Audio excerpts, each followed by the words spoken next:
क्या होता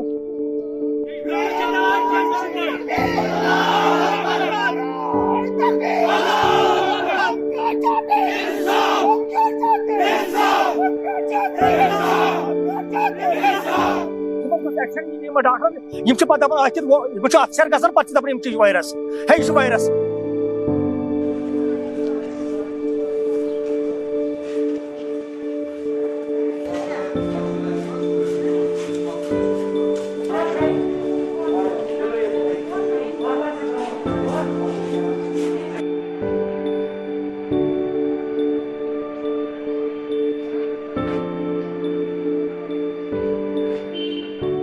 जो कोविड हॉस्पिटल्स है, जितनी डिलीवरीज अब हुई है उन हॉस्पिटल्स में क्या है कि वहाँ पर बच्चों जिन्होंने जन्म दिया है बच्चों को, उनके बच्चे तो नेगेटिव आ रहे हैं, लेकिन उसके बाद भी कुछ केसेस ऐसे सामने आए हैं। जैसे रिसेंटली 3 दिन का एक बच्चा पॉजिटिव आया है,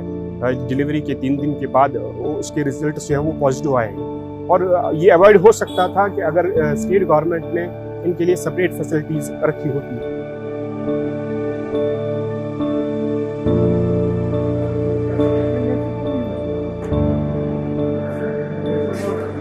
जो 9वां महीना होता है ख़ास तौर पर, उनमें वो घरों में ही रहती हैं, तो यही ख्याल किया जाता है कि उनको उन अशख़ास से इन्फेक्शन लग जाता है जो घरों से बाहर जाके फिर वापस घर में आ जाते हैं, क्योंकि लास्ट